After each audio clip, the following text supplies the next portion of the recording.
کہ اگر انہیں میرے علاج سے شفا ہو جائے تو یوں کہہ دیں تو نے شفا دی، میں اس کے علاوہ کچھ اور نذرانات یا قیمت یا پیسہ روپیہ نہیں چاہتا ہوں۔ بی بی نے پورا واقعہ حضرت ایوب علیہ السلام سے بیان کیا۔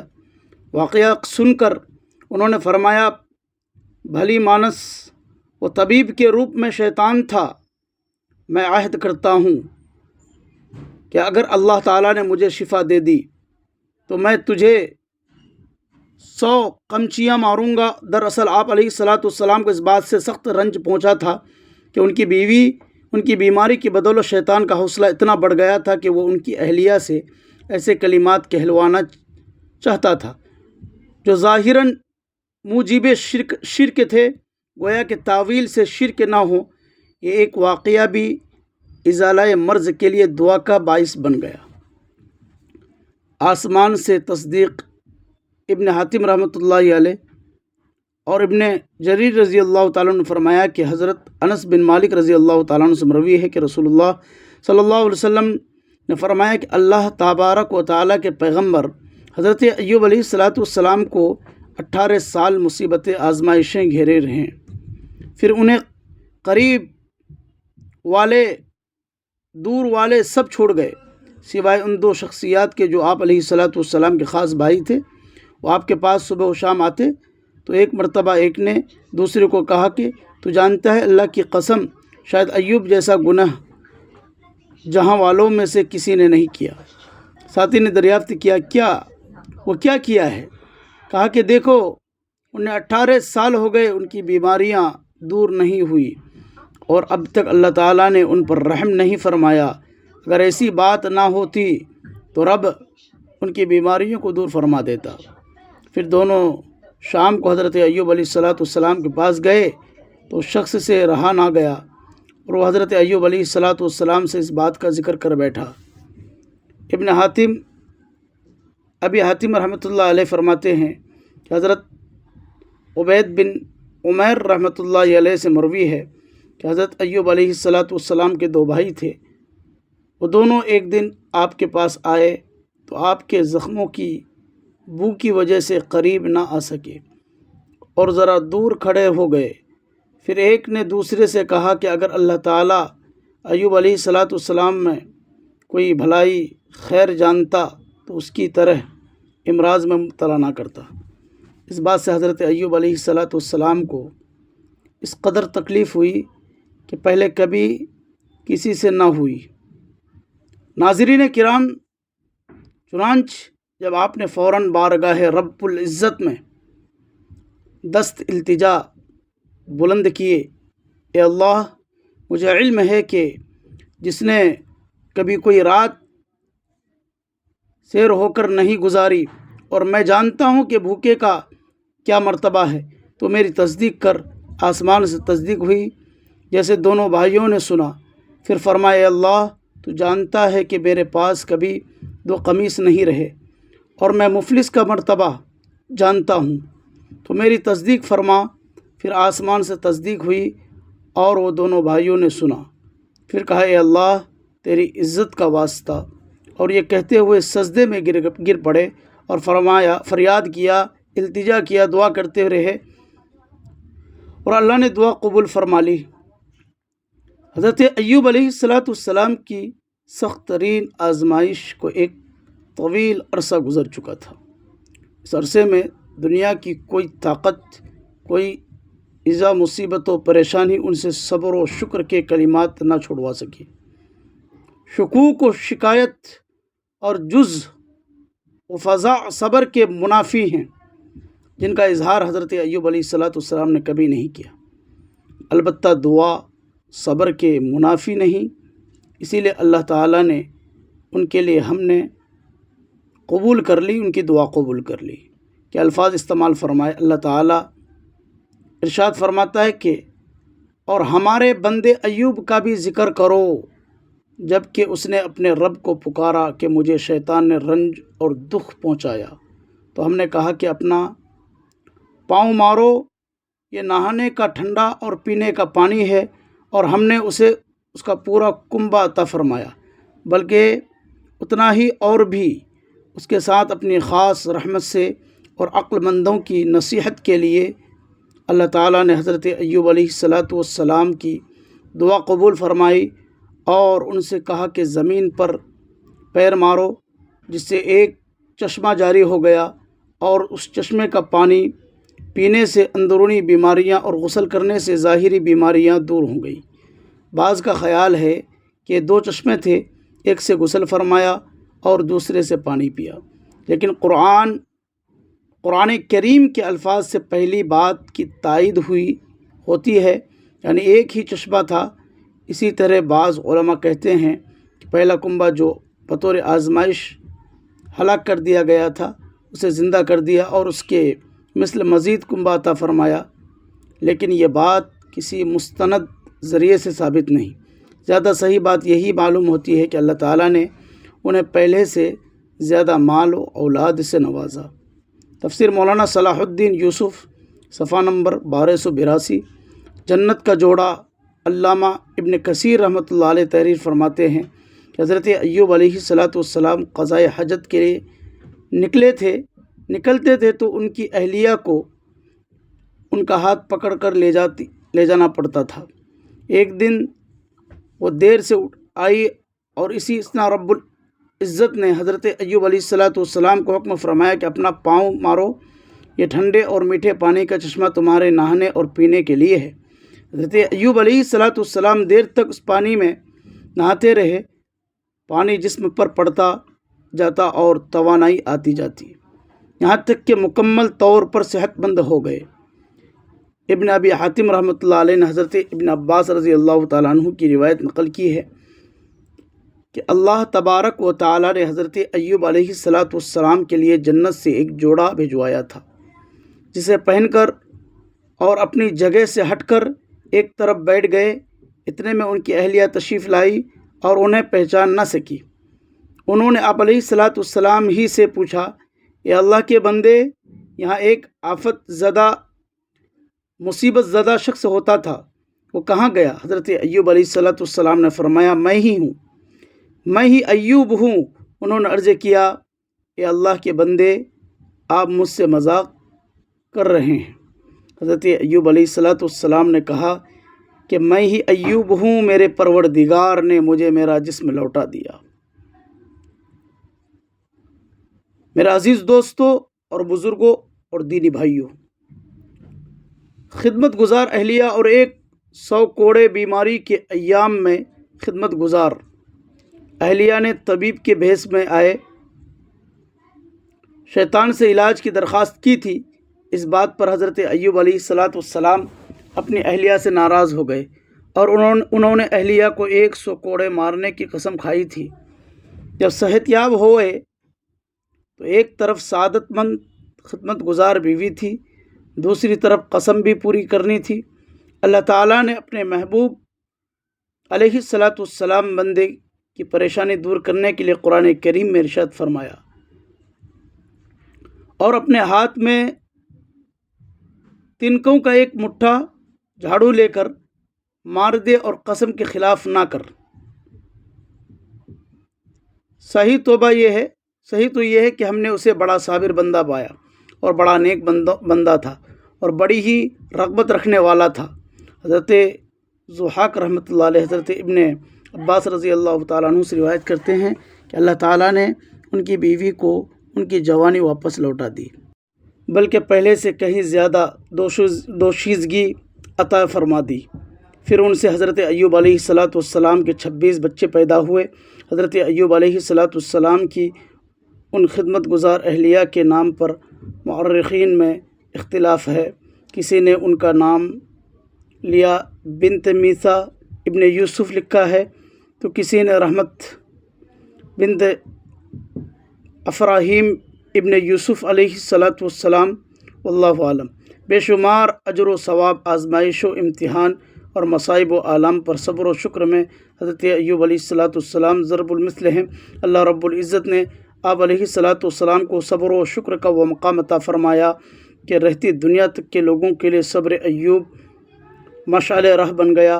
پروردگار عالم نے جو آپ علیہ السلام کی آزمائشیں بڑھائیں تو ان کی عبادت اور ریاضت میں بڑھتی چلی گئی، اور پروردگار عالم نے مصائب و تکالیف میں صبر کرنے والوں کو بے شمار اجر و ثواب کی نوید سنائی۔ جیسے جن لوگوں نے صبر کیا ہم انہیں ان کے اعمال کا بہت اچھا بدلہ دیں گے۔ سورۃ النحل آیت نمبر 96۔ صبر کے بدلے جنت کے بالا خانے عطا ہوں گے، اور وہاں فرشتے دعائیں اور سلام سے ان کا استقبال کریں گے۔ سورۃ الفرقان آیت نمبر 75۔ جو صبر سے کام لیتے ہیں انہیں بے حساب ثواب دیا جائے گا۔ سورۃ الزمر آیت نمبر 10۔ ان کے صبر کے بدلے انہیں جنت کے باغات اور ریشمی لباس سے نوازا جائے گا۔ سورۃ الدہر آیت نمبر 12۔ اگر آپ بھی زندگی کی آزمائشوں سے گزر رہے ہیں تو ناظرین کرام، صبر ایوب کو اپنی ڈھال بنائیے۔